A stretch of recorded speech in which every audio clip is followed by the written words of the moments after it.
دوسرا گرنتھیوں اس کا 6واں باب۔ اور ہم جو اس کے ساتھ کام میں شریک ہیں یہ بھی التماس کرتے ہیں کہ خدا کا فضل جو تم پر ہوا بے فائدہ نہ رہنے دو، کیونکہ وہ فرماتا ہے کہ میں نے قبولیت کے وقت تیری سن لی اور نجات کے دن تیری مدد کی۔ دیکھو یہ قبولیت کا وقت ہے، دیکھو یہ نجات کا دن ہے۔ ہم کسی بات میں ٹھوکر کھانے کا موقع نہیں دیتے تاکہ ہماری خدمت پر حرف نہ آئے، بلکہ خدا کے خادموں کی طرح ہر بات سے اپنی خوبی ظاہر کرتے ہیں، بڑے صبر سے، مصیبت سے، احتیاط سے، تنگی سے، کوڑے کھانے سے، قید ہونے سے، ہنگاموں سے، محنتوں سے، بیداری سے، فاقوں سے، پاکیزگی سے، علم سے، تحمل سے، مہربانی سے، روح القدس سے، بے ریا محبت سے، کلام حق سے، خدا کی قدرت سے، راست بازی کے ہتھیاروں کے وسیلہ سے جو دہنے بائیں ہیں، عزت اور بے عزتی کے وسیلہ سے،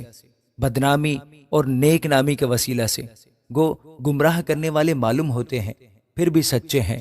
گمناموں کی مانند ہیں تو بھی مشہور ہیں، مرتے ہوئوں کی مانند ہیں مگر دیکھو جیتے ہیں،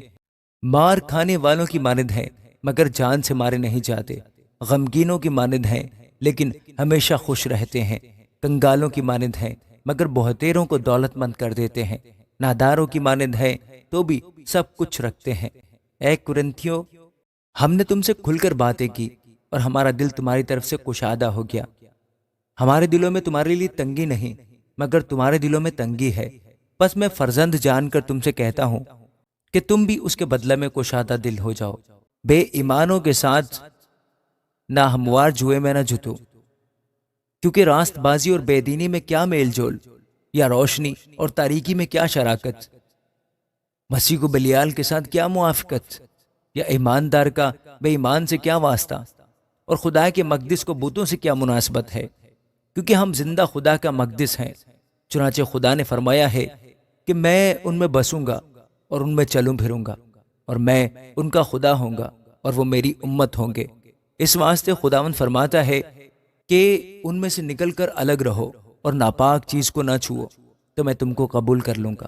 اور تمہارا باپ ہوں گا اور تم میرے بیٹے بیٹیاں ہوں گے۔ یہ خداوند قادر مطلق کا قول ہے۔ آمین۔